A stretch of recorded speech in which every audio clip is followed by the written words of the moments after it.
사랑의 아버지 하나님 감사합니다. 저희에게 새로운 날을 허락해 주시고 또 하나님 앞에 나와 예배하고 또 기도하며 시작하게 하시니 감사합니다. 특별히 오늘은 민족의 큰 명절인 추석입니다. 하나님, 많은 가족들이 모이고 또 많은 곳으로 오가는데 하나님, 가족 간의 모임이 사랑 가운데 있게 하여 주시고 또 오가는 길은 안전하게 지켜 보호하여 주옵소서. 또한 하나님께서 도우시는 백성들이 되기를 소원합니다. 이 추석 명절 보내는 동안에 하나님께서 돕는 사람으로 많은 친인척들과 가족들을 만날 수 있기를 소원하오며 사랑 많으신 예수님의 이름으로 기도합니다. 아멘.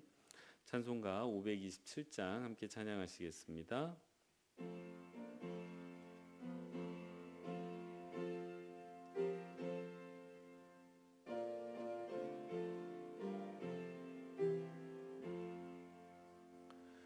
어서 돌아오 어서 돌아마노 지은 죄가 무리 무겁고 크기로 주 어찌 못 감당하고 못 받으시리요. 우리 주의 넓은 가슴은 하늘보다 넓고 넓어. 어서 돌아오 어서 돌아마노 채찍 맞아 아파도 주님의 손으로 때리시고 어루만져 위로해 주시는 우리 주의 넓은 품으로 어서 돌아오소서.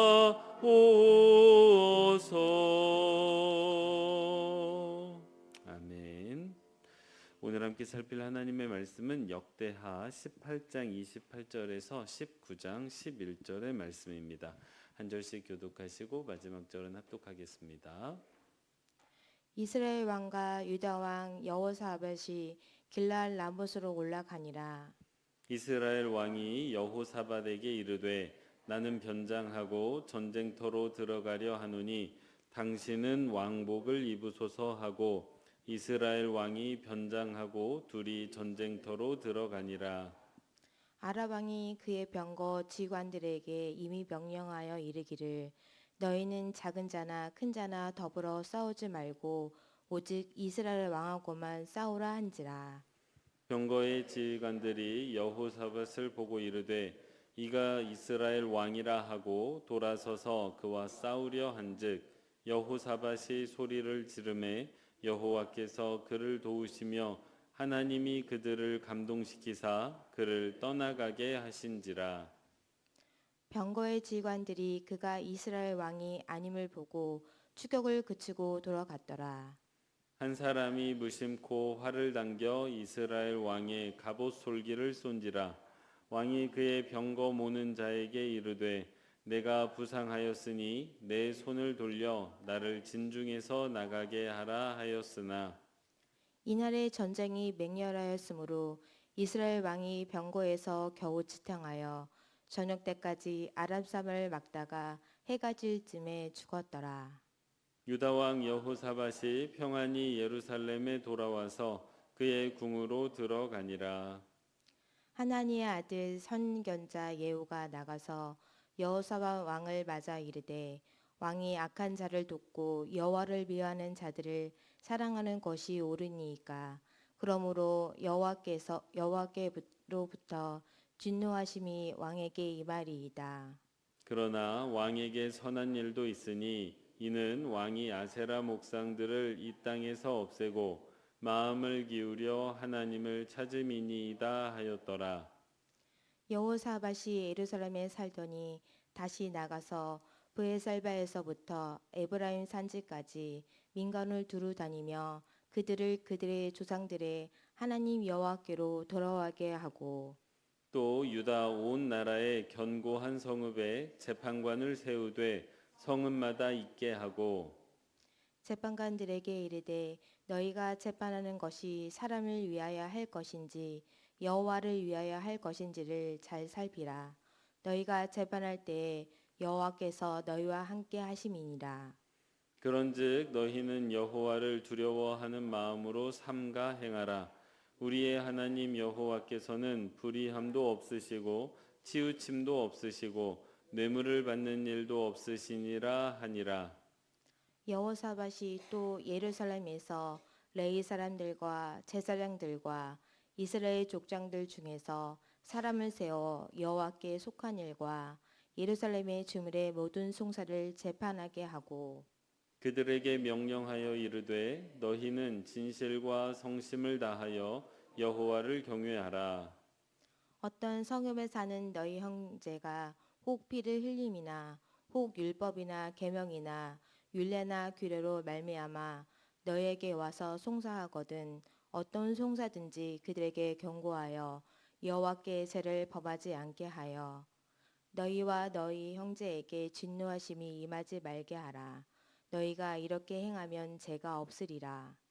여호와께 속한 모든 일에는 대제사장 아마랴가 너희를 다스리고 왕에게 속한 모든 일은 유다 지파의 어른 이스마엘의 아들 스바랴가 다스리고 레위 사람들은 너희 앞에 관리가 되리라. 너희는 힘써 행하라. 여호와께서 선한 자와 함께 하실지로다 하니라. 아멘. 매일 기도에 오신 여러분 환영합니다. 특별히 오늘 추석 명절인데 추석 명절 예배하시는 저와 여러분에게 또 여러분의 가족들에게 하나님께서 은혜 주시고 또 평안 주시기를 소원합니다. 오늘 우리가 함께 읽었던 하나님의 말씀은 여호사밧이라는 왕이 등장하고 있습니다. 이제 남북 왕국으로 나누어져 있던 시절의 이야기인데요. 남쪽 나라의 왕이었습니다. 그리고 그 당시에 북쪽 나라의 왕의 이름은 아합 왕이었습니다. 이제 오늘 본문에는 이름은 나오고 있지를 않아요. 그래서 우리가 잘 알듯이 이 악한 왕 아합과 동시대를 살아냈던 왕이 여호사밧입니다. 근데 이 두 왕이요 서로 관계가 좋았습니다. 관계가 얼마나 좋았냐면 사돈을 맺을 만큼 좋았습니다. 그래서 아들과 딸이 서로 결혼을 했고 그렇게 사돈 관계로 남북 관계가 굉장히 좋았던, 그러니까 관계만 보면 굉장히 좋았던 시절입니다. 그러다 보니까 관계가 너무 좋으면 친구 따라 강남 간다고 사돈 따라 전쟁에 와 있는 상황입니다. 그래서 오늘 본문의 시작이 이 여호사밧이 본인의 사돈이었던 아합 왕의 초청에 의해 전쟁터에 끌려왔고 그 전쟁터에 끌려왔는데 전쟁터가 위험하잖아요. 그래서 실제로 죽을 뻔합니다. 그래서 죽을 뻔하다가 하나님께 소리를 지르는 장면이 나와요. 근데 하나님께 소리를 질렀더니 하나님께서 그를 도우셨다라는 표현이 31절에 나오고 있습니다. 그래서 뭐라고 소리를 질렀을까 생각을 해보면 그럼 이렇게 소리를 질렀을까라고 생각을 하다가 하나님을 외쳤나 보다. 하나님 하고 소리를 질렀나 보다. 그래서 하나님께서 도우시지 않았을까라는 생각을 조금 해봤습니다. 근데 이제 오늘 본문 말씀을 보면 이 여호사밧이 그렇게 하나님의 도우심을 얻는 장면이 나오고 나머지 그 이후로 펼쳐지는 여러 이야기는 하나님께 도움을 입은 사람이 어떻게 살아갔나를 보여주는 말씀입니다. 그래서 이제 오늘 본문 말씀을 하나님께 도움을 입은 사람의 삶에 대해서 이제 살펴볼 수 있게 되는데 오늘이 추석날이잖아요. 그리고 여러분이 오늘 자녀들 또 가족들 여러 친지들을 만나실 수 있는데 그렇게 사람들을 만날 때 가족들을 만날 때 여러분이 하나님의 도우심을 입은 사람으로서 그 사람들을 만나고 추석 명절을 보내시기를 소원합니다. 자, 그러면 어떤 사람일까요? 하나님의 도움을 입은 사람은 어떤 은혜를 입었고 또 어떻게 살아가는지를 한번 살펴보려고 합니다. 첫 번째로 하나님의 도움을 입은 사람은 평안이 돌아오는 사람입니다. 오늘 본문에서 여호사밧이 방금 전에도 말씀드렸듯이 전쟁 중에 죽을 뻔했습니다. 전쟁 중에 죽을 뻔했는데 하나님께서 그를 살려주셨어요. 그리고 살려주셨을 뿐만 아니라 이제 아합 왕은 죽음에 이르게 하고 하나님께서는 여호사밧을 다시 그의 집 예루살렘으로 돌아가게 하셨는데 표현이 재밌습니다. 평안이 돌아가게 하였더라. 이 평안한 상황은 아니잖아요. 이 전쟁터에서 돌아오는데 평안한 상황은 아닌데 성경 말씀의 표현이 평안이 돌아가게 해주셨다라고 되어져 있습니다. 근데 여러분 기억하셔야 되는 게 지금 여호사밧이 평안이 돌아왔다고 하니까 이 전쟁이 마치 승리한 것처럼 생각하실 수 있는데 그렇지 않습니다. 패배한 전쟁이었고요. 하나님께 묻지 않은 전쟁이었고요. 그래서 가면 안 되는 전쟁이었습니다. 그래서 전쟁에서 졌을 뿐만 아니라 많은 백성들도 잃어버렸고요. 실패한 전쟁이고요. 어떤 전리품을 획득해가지고 승전가를 부르면서 돌아오는 전쟁이 아니라는 거예요.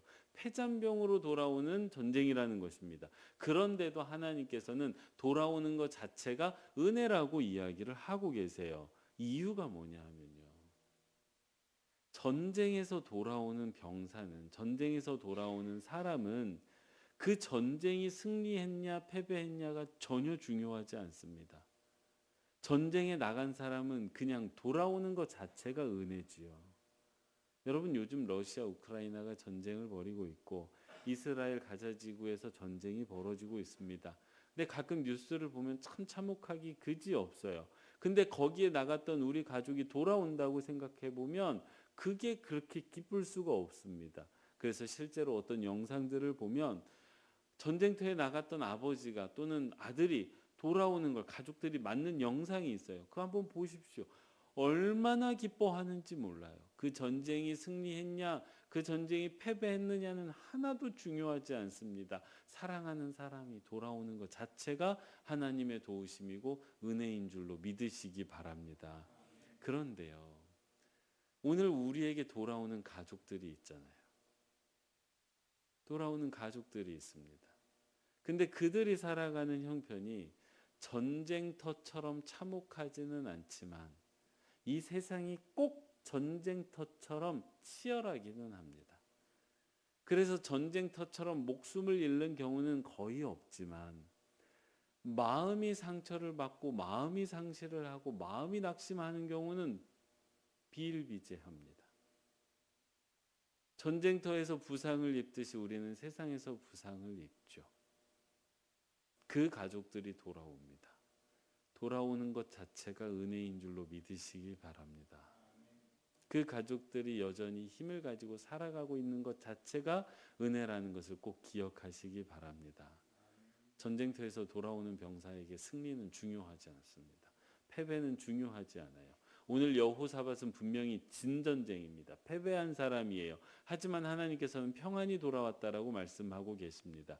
우리의 자녀가 성공했느냐 실패했느냐는 중요하지 않습니다. 얼마나 사회적으로 성공하고 사회적으로 인정받고 있느냐 중요하지 않습니다. 전쟁터에서 돌아오는 아들이에요. 돌아오는 것 자체로 기뻐하시고 사랑으로 맞아주시고 그 사랑 가운데 거하시는 이 추석 명절 기간 되시기를 바랍니다. 이게 이제 첫 번째 은혜입니다. 하나님의 도우심을 입은 사람의. 그럼 두 번째 은혜는 뭐냐?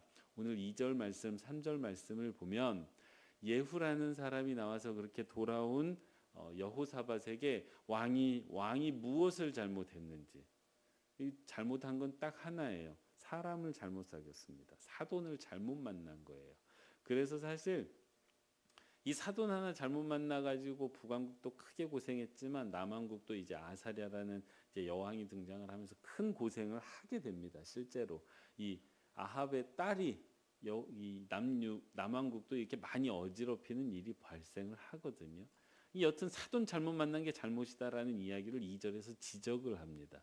근데 여기서 끝나지 않는 게 은혜예요. 하나님께서 도우시는 사람은 네가 이것을 잘못했다라는 데서 끝나지 않고 3절 말씀을 보면 뭐가 있냐면 여호와를 구하는 마음이 왕에게 있습니다 라고 이렇게 얘기해 주는 장면이 나와요. 그러니까 왕께서 이런 부분을 좀 잘못하셨지만 이런 부분은 굉장히 잘하시는 부분이고 가능성이 있습니다. 그러니까 하나님께서 도와주시면 왕은 좋은 왕이 될 수 있습니다. 라고 이렇게 말씀해 주시는 거예요. 하나님께 도움받는 사람은 내가 무엇을 잘 못하고 연약한지도 잘 알지만 하나님 안에서 내가 무엇을 잘하고 어떤 은혜를 받고 어떤 감사가 있는지도 아는 사람입니다. 이 한국 사람이 그게 되게 약해요. 한국 사람이 부족한 것은 막 바라보면서 이걸 어떻게 메꾸지, 이걸 어떻게 개선하지, 여기에서 굉장히 강점이 있는데 굉장한 단점이 내 장점은 잘 인정을 안 한다는 점입니다. 내가 잘하는 건 잘 못한다고 생각해요. 그래서 그거 참 잘해라고 얘기하면 뭐 잘하긴 뭘 잘해 이렇게 말하는 습성이 있습니다. 문화가 있어요. 근데 하나님의 도우심이 있는 사람은 연약함도 보지만 강점도 보고 칭찬도 할 수 있는 사람이라는 걸 꼭 기억하시기 바랍니다. 그래서요, 오늘 많은 사람들을 만나시게 되는데 하나님이 돕는 사람은 말을 어떻게 하는 사람이냐면 잘못하는 점, 좀 부족한 점만 얘기하는 게 아니라 그 사람의 좋은 점, 그 사람의 잘하는 점, 그 사람의 강점을 더 말해주는 사람이라는 걸, 그 사람이 하나님이 돕는 사람이라는 걸 꼭 기억하시기 바랍니다. 여러분, 물이 이만큼이 오염이 됐어요. 좀 더러운 물이 있습니다. 그럼 이 물을 깨끗하게 하려면 얼마만큼의 물이 필요한 줄 아십니까? 한 1리터가 오염이 됐으면 한 1리터 물만 섞으면 깨끗해집니까? 안 깨끗해지죠. 그럼 1리터의 오염된 물을 깨끗하게 하려면 1톤의 물이 필요한 거예요. 내가 사랑하는 자녀의 잘못 한 가지를 고쳐주기 위해서는 1000가지의 장점을 말해줘야 됩니다. 좀 과장하면요. 이해가 되시죠? 아무도 지금 이해는 하는데 그게 가능합니까? 라는 표정으로 지금 앉아 계시는데, 하나의 잘못된 점을 고치려면요, 진짜 많은 좋은 말을 해주셔야 돼요. 제가 어디서 경험하고 있냐면 이 3살짜리 딸 키우면서 경험하고 있습니다. 이게 한 번 혼내려면요 한 100번은 안아줘야 되는 것 같아요. 그래야 이 아이가 그걸 받아들이는 것 같더라고요. 그래서 이번 추석 명절 동안에 이렇게 좀 눈에 거슬리는 게 있으면 그거를 위해서 깨끗한 물 100리터를 갖다 들이부으시고 그 다음에 한마디 말씀을 하실 수 있는 저와 여러분 되시기 바랍니다. 이게 이제 두 번째 은혜예요. 세 번째 은혜는 뭐냐면 좋은 사람이 옆에 있는 은혜입니다. 여호사밧이 왜 전쟁터에 끌려갔습니까? 사돈 잘못 만나서 그래요. 사람 잘못 만나서 그렇습니다. 이 말씀 시작 부분 보십시오. 이 아합이 얼마나 악한 줄 아세요? 이 둘이 왕의 옷을 입고 나가다가 자기는 변복한다는 거예요. 그래서 일반 백성처럼 보이게 한다는 거예요. 그러면 적군들이 자기를 공격합니까? 안 하잖아요. 그러면서 사도는 왕의 옷을 입고 가래요. 그래서 실제로 아람 군대가 여호사밧을 잡아 죽이려고 합니다. 하나님이 지켜주셔서 살아난 것뿐이죠. 이게 악한 왕이에요. 되게 야갔습니다. 되게 못됐어요. 그래서 잘못된 사람을 사귀니 어디에 끌려갑니까? 전쟁터에 끌려가잖아요. 근데 이후에 그가 누구를 만납니까? 하나님의 사람을 만나죠. 그랬더니 그가 바뀝니다. 그게 바뀌어요. 어떻게 바뀌는지 이제 뒤에서 말씀을 드릴게요. 이게 어떤 사람을 만나느냐에 따라서 그 사람의 인생이 결정되는 부분이 분명히 있습니다. 사랑하는 성도 여러분, 내 주변에 나쁜 사람이 없는 것 자체가 하나님께서 나를 지키고 계시다는 증거임을 믿으시기 바랍니다. 내 주변에 좋은 사람이 있다는 게 뭐 내가 성공하지 못해도 돼요. 물질적으로 조금 부족해도 돼요. 내 주변에 좋은 사람이 있다는 것 자체가 하나님께서 나를 지키고 계시다는 증거라는 걸 꼭 기억하시기 바랍니다. 여러분 지금 한번 돌아보세요. 앞뒤로 한번 보시기 바랍니다. 그래도 고맙습니다. 2부에서는 좀 돌아보시네요. 1부에는 몇 분 안 계셨거든요. 돌아보랬더니 안 돌아보시는 거예요. 쑥스러우신지. 지금 온라인에도 한 50여 분 계십니다. 현장에 한 20여 분 계시니까 저희가 한 70여 명이 지금 추석날 아침에 같이 예배하고 있어요. 이게 뭔 일인가 싶습니다. 세상이 변하기는 변했어요. 추석날 아침에 70명이 예배하고 있습니다. 옛날 같으면 진짜 적었을 텐데, 근데 여러분 생각해 보십시오. 지금 우리 같이 예배하고 있지 않습니까? 다른 사람이 아니라 이 추석날 아침에 그래도 외롭지 않게 우리 한 70여 명이 지금 같이 예배하고 있다고요. 하나님께서 여러분을 지키시고 있는 증거인 줄로 믿으시기 바랍니다. 여러분 주변에 좋은 사람 많이 있으세요. 그게 교회입니다. 그래서 교회 안에 머물러 있는 것 자체가 하나님께서 나를 지키고 계신 거다라고 보시면 되겠습니다. 이게 이제 세 번째 은혜고요. 마지막 네 번째 은혜는 뭐냐면, 하나님의 도우심을 입은 사람은 나 혼자 하나님께로 돌아가는 게 아니라 주변 사람도 돌이킵니다.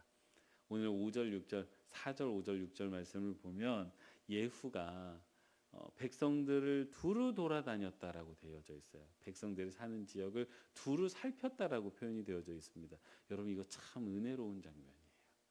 왜냐하면 여러분 이 말씀의 오늘 본문의 시작이 어떠했죠? 여호사밧이라는 왕이 전쟁터에 혼자 가지는 않았을 거 아닙니까? 백성들을 데리고 사지로 데리고 갔어요. 그래서 이 말씀의 시작은 백성들을 죽이는 본문으로 시작을 합니다. 근데 하나님께서 도우셔서 살려주시니 이 백성이 어떻게 변해요? 백성을 살피는 왕으로 바뀌어져 있어요. 그래서 백성들을 위해 재판관을 세우는 왕으로 바뀌어져 있습니다. 분명히 시작은 백성을 죽이는 왕이었는데 하나님이 도우시니 백성을 살리는 왕으로 바뀌어져 있는 것입니다. 하나님의 도우심을 입은 사람, 내 주변의 사람들이 어떻게 되든지 신경 쓰지 않는 사람에서 내 주변을 살피고 내 주변을 돕는 사람으로 바뀔 뿐만 아니라, 오늘 본문 4절 말씀을 보면 19장 4절 말씀을 보면 여호와께 돌이켰다라고 되어져 있는데 그 사람들을 하나님께로 돌이키는 사람으로 성장해 갑니다. 우리가 하나님의 도우심을 입은 사람이 되면 내 가족들의 형편을 살피게 됩니다. 그래서 나한테 뭘 해주나가 아니라 내가 뭘 해줄 수 있을까로 바뀌게 됩니다. 그래서 받으려 하기보다는 주려는 사람으로 바뀌게 됩니다. 그래서 사도 바울이 남긴 기록에 의하면 주의 말씀에 주는 것이 받는 것보다 복이 있다는 말씀이 있죠. 하나님의 도우심을 입으면 하나님의 복을 받아 주변에게 베풀고 주변을 돕는 사람이 된다는 걸 꼭 기억하시기 바랍니다. 그렇게 할 때 우리가 내 주변의 사람들을 하나님께로 인도하는 하나님의 자녀들이 될 줄로 믿습니다. 오늘 네 가지 살폈습니다. 하나님께 도움받은 사람, 평안히 돌아오는 사람. 두 번째, 칭찬할 수 있는 사람. 세 번째, 좋은 사람이 옆에 있는 사람. 네 번째, 주변을 잘 살펴서 그 사람들을 돕고 하나님께로 돌이키는 사람. 이번 추석 명절 기간 동안에 하나님의 도우심을 입은 사람으로, 그렇게 좋은 사람으로 명절 보내시는 저와 여러분 되시기 바랍니다. 기도하겠습니다. 사랑의 아버지 하나님 감사합니다. 오늘도 우리에게 말씀해 주시고 또 깨닫게 하시니 감사합니다. 이 추석 명절 살아가는 동안에 만나는 모든 이들에게 하나님의 도움을 입은 사람으로 서 있게 하여 주옵소서. 그래서 나에게 돌아오는 그들을 기뻐하고 감사하고 사랑하고 안아주는 우리 성도님들 되게 하시고, 또 그들에게 좋은 칭찬의 말로 풍성히 사랑을 베풀고, 또 꼭 해야 하는 말이 있다면 조심스럽게 전하는 우리가 되게 하여 주옵소서. 또한 좋은 사람으로 그 사람들에게 다가가 그 사람들을 두루 살피고 그 사람들을 여호와께 인도하는 우리 모두가 되어 이 추석 명절이 오직 하나님의 도우심으로 가득하고 하나님의 사랑으로만 가득한 명절 될 수 있도록 은혜 베풀어 주옵소서. 하나님, 추석 명절 기간 동안에 오가는 분들이 참 많습니다. 안전을 지켜주시고 가족 간에 모일 때 화목하게 해주시기를, 또한 이 시간 하나님의 자녀들이 가지고 나온 기도의 제목들 들으시고 또 응답해 주시기를 원하오며 사랑 많으신 예수님의 이름으로 기도합니다. 아멘.